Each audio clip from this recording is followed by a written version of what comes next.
Colocar para o povo que está assistindo, que está acompanhando, eu pediria a atenção de vocês, porque a Ana vai ler agora um texto explicando tudo o que há por trás do Sínodo da Amazônia. Então preste bem atenção para que não haja dúvida nenhuma. Esse texto foi baseado e foi pego por comentários de padres, bispos e estudiosos que estão averiguando, que estão analisando qual realmente é a intenção desse sínodo. Então eu pediria para vocês que prestem bem atenção, que fique bem atento no que vai ser lido. Após a leitura eu vou fazer um comentário sobre esse texto. Ana. O título é: Os católicos estão perplexos com o sínodo da Amazônia. O cardeal Franz Josef Oberbeck, bispo da diocese de Essen, na Alemanha, disse o seguinte: o sínodo será uma ruptura que fará com que a igreja jamais volte a ser o que era antes. Então, qual a intenção do sínodo? A palavra ruptura, romper com a doutrina tradicional da igreja, com aquilo que ela entende de si mesmo, romper com a moral da igreja, especialmente aquilo que se diz respeito com a moral sexual e familiar, significa romper com a compreensão do sacramento, da ordem e dar um novo entendimento e criar novos ministérios. Ordenar homens casados e mulheres, romper com a estrutura hierárquica, que agora deve ser repensada. Romper com a autoridade dos sacerdotes e bispos, que coloca a igreja como uma ideia entre muitas outras, que não pode ter a pretensão de ser a única portadora de uma verdade de salvação, que na verdade essa salvação se encontra em toda e qualquer cultura, especialmente na cultura indígena, com a qual nós temos muito que aprender. Esse é o objetivo do sínodo. A ruptura com aquilo que a igreja sempre foi, para iniciar a partir daí uma nova igreja. A palavra é revolução, ruptura. É este o objetivo do sínodo. Nós poderíamos dizer que existem vários interesses, mas que coincidem entre si. Há um interesse interno daqueles bispos, cardeais, sacerdotes e outros agentes internos à igreja que querem fazer essa ruptura e que querem realmente realizar essa revolução, mudando aquilo que a igreja sempre foi até agora. Existe também um interesse externo, que está a serviço da nova ordem mundial, que está a um serviço do ecossocialismo, ecocomunismo, e que, por sua vez, está a serviço da nova ordem mundial para instrumentalizar a igreja e fazer dela um meio que ajude e favoreça a estabelecer no mundo uma nova ordem mundial, uma nova ordem de coisas, aproveitando o poder de comunicação, o poder moral que a igreja tem e que ajude a incutir nas pessoas, também nos governos, a necessidade de estabelecer essa nova ordem mundial. São esses os interesses que estão por trás, que movem os padres sinodais, conscientes ou não. São esses os interesses, sem dúvidas.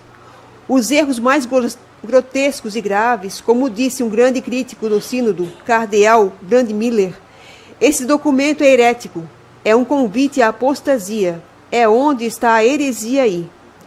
Em primeiro lugar, a relativização da fé é fazer as pessoas acreditarem que o cristianismo não é necessário para a salvação, que Jesus Cristo não é necessário para a salvação. O bispo Dom José Luiz Ascona, da ilha de Marajó, também disse que a menção da cruz de Cristo está ausente. Quando se fala cruz de Cristo, se está dizendo Cristo como redentor, Cristo como necessário para a salvação de cada homem. Aqui podemos entender porque o Papa Francisco disse que Jesus foi um fracasso na cruz, e nas veias de Jesus corre sangue pagão.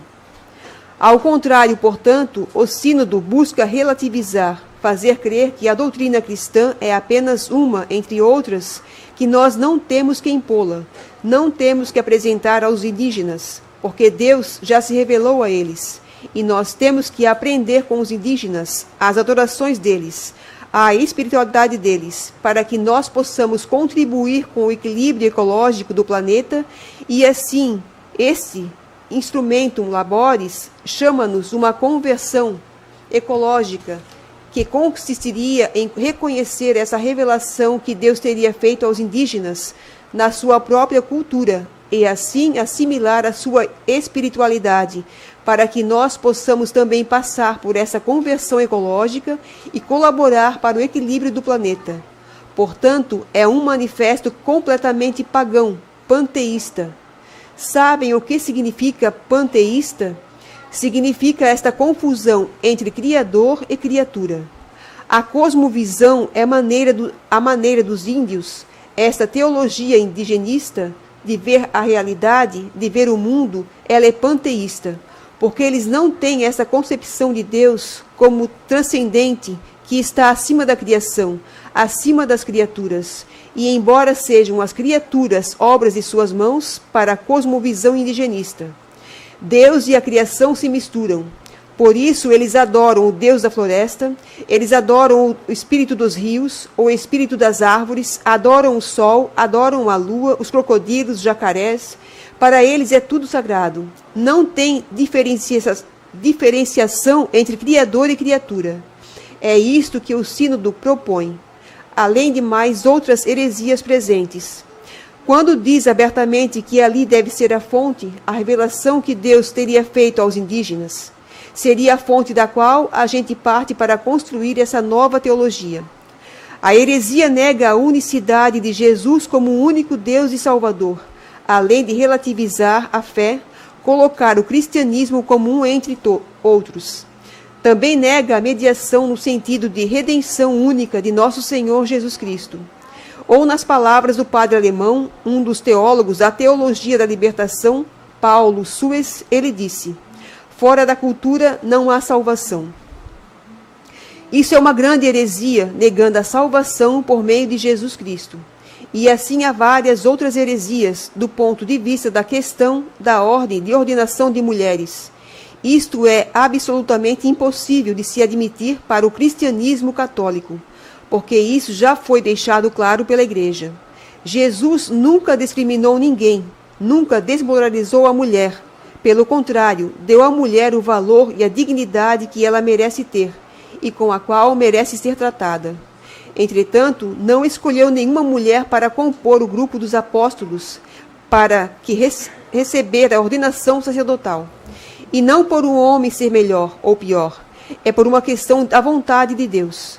Assim como o homem não pode ser mãe, por mais belo que ele possa achar a maternidade, há um impedimento biológico. Também a mulher, por mais belo que ela possa achar o sacerdócio, há um impedimento teológico, um impedimento que é a própria vontade de Deus nesse sentido. Realizada pela vontade de Deus, então não se pode querer mudar as coisas como Deus estabeleceu. Se Deus estabeleceu dessa forma, cabe a nós acolher, respeitar a sua santíssima vontade, sem querer subvertê-la, querer renegá-la ou modificá-la. Se for aprovado esse documento preparatório, haverá uma mudança muito grande. Primeiro, que o próprio documento vai dizer que a liturgia da Igreja deve se adaptar às culturas locais, às culturas indígenas. Isso significa absorver a espiritualidade indígena, a sua liturgia, a sua forma de entender o mundo, a sua teologia, a forma de adorar a Deus e os vários espíritos presentes na natureza. Então isto vai mudar. Se propõe que eles possam usar suas vestes próprias, as suas danças e todas as suas formas e rituais. Além disso, propõe-se que sejam ordenados homens casados, especialmente indígenas. Homens não, o sínodo diz, pessoas, porque abre-se a possibilidade também para a ordenação de mulheres. É um desejo manifesto de muitos daqueles que estão organizando o sínodo. Por exemplo, Dom Erwin Krauter é um bispo alemão que trabalhou no Xingu durante muitos anos e que se orgulha de nunca ter batizado um índio. Ele propõe ordenação não só de homens casados, mas de mulheres, e assim o episcopado alemão também.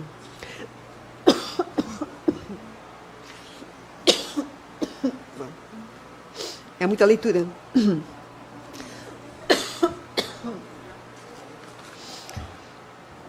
Assim, vários outros teólogos da teologia da libertação também, em vários discursos desses teólogos da teologia da libertação, desses ecossocialistas, ecocomunistas.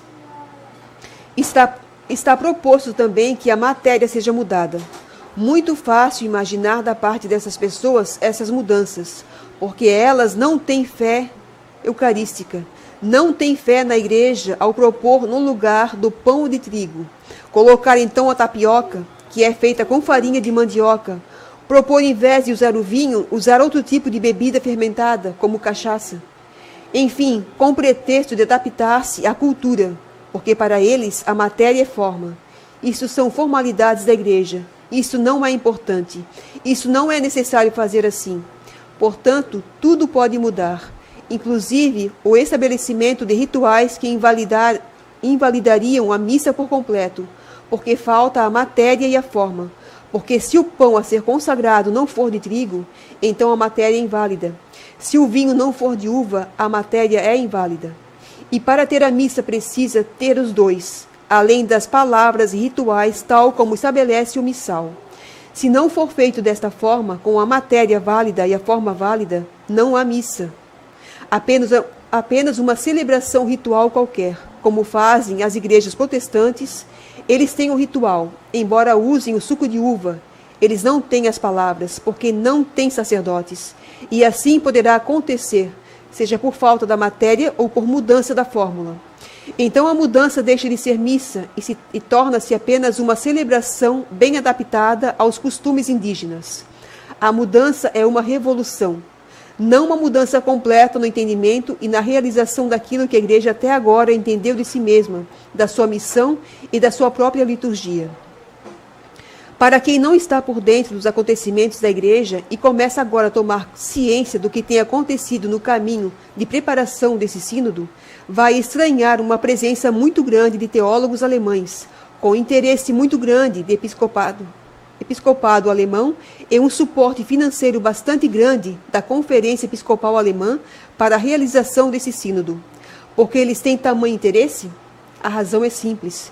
Eles querem, a grande maioria dos bispos alemães, a Conferência Episcopal representada pelo seu presidente, um cardeal revolucionário, nome dele Reinhard Marx. Não é só coincidência. O primeiro era revolucionário, o Karl Marx.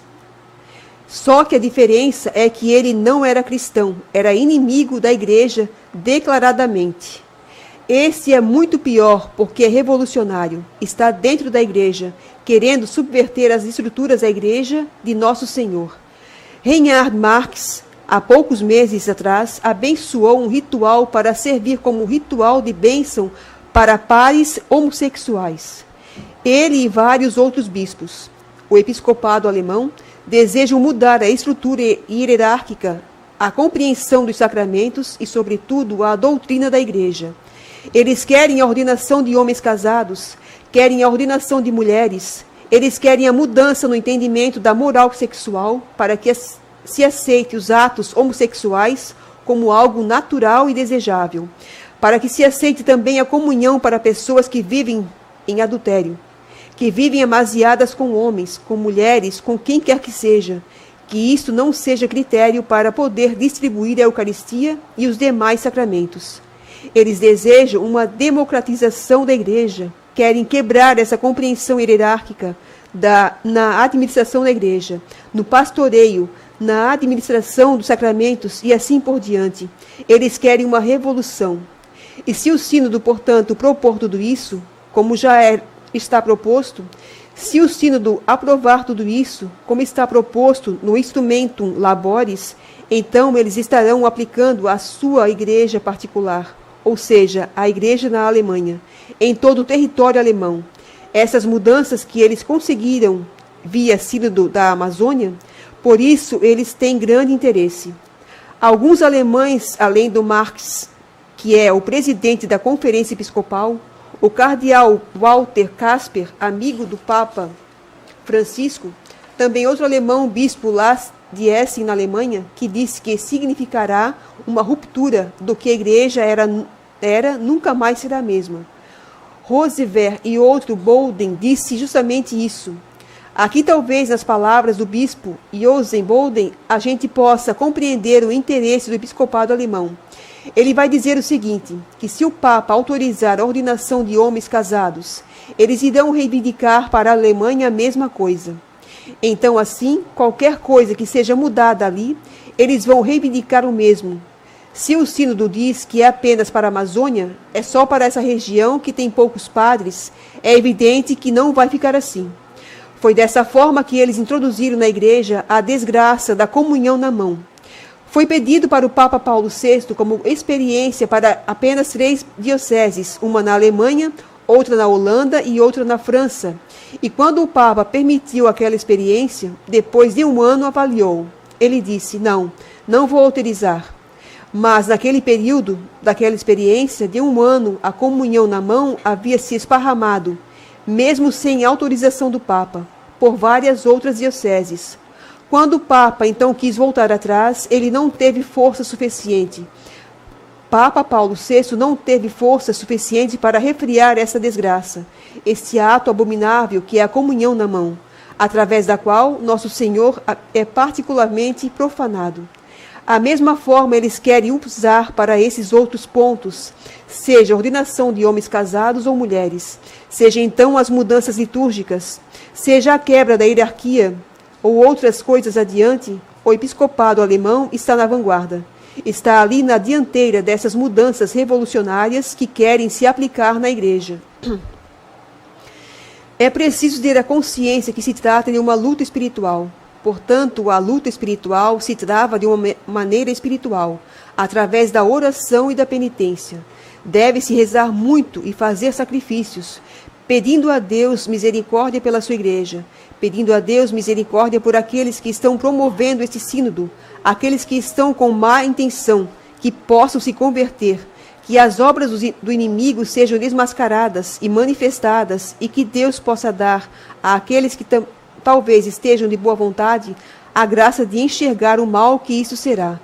E àqueles que estão infiltrados e têm má intenção, que eles sejam desmascarados e que suas obras sejam destruídas e que o povo católico se levante contra toda essa infâmia, contra toda essa tentativa de destruição da fé, essa tentativa de instrumentalizar a igreja para estabelecer o novo no mundo, a revolução, que por fim terá a intenção de colocar o mundo inteiro nessa nova ordem mundial e aos pés do anticristo.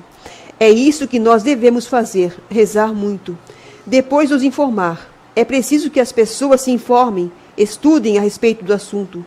Os católicos, em geral, são muito preguiçosos, padecem do pecado capital, da preguiça. Todo mundo tem suas ocupações, suas preocupações, mas o que está em questão aqui é coisa mais séria, que é a fé de cada um de nós, a fé da igreja, que é a salvação eterna de muitas pessoas.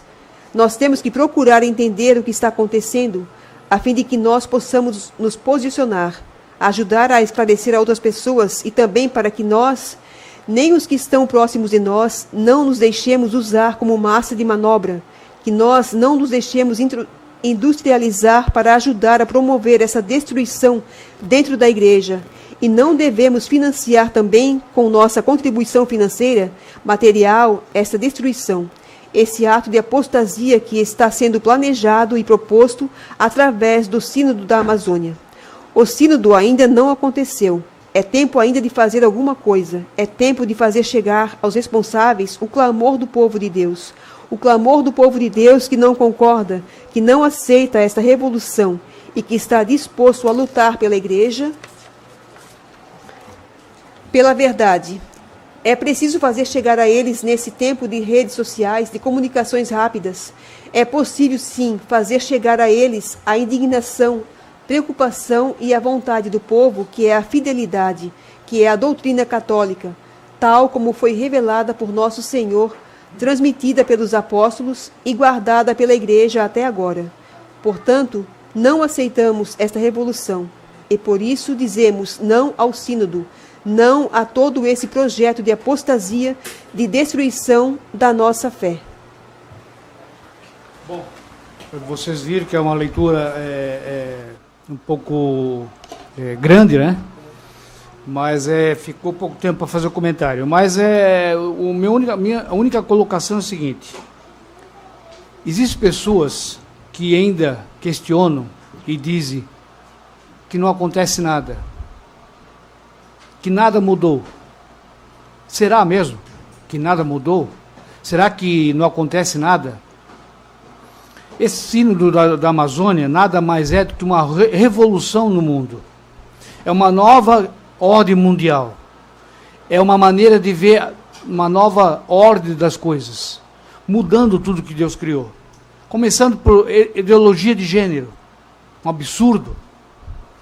Um novo conceito de família, como querem implantar. A Sagrada Família fica em segundo plano. É o politicamente correto. É uma inversão de valores da sociedade. É uma igualdade dos deuses, criando o quê? Botando o ecumenismo na sociedade. Tornar igual o Criador e a criatura, o panteísta, misturando criatura e Criador.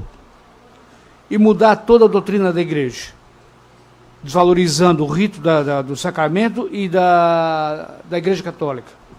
Então, tudo isso aí está colocado nesse sínodo da Amazônia, esse plano diabólico. E as pessoas têm a capacidade e a coragem de dizer que nada mudou, nada acontece. Pense bem e reflitam sobre isso.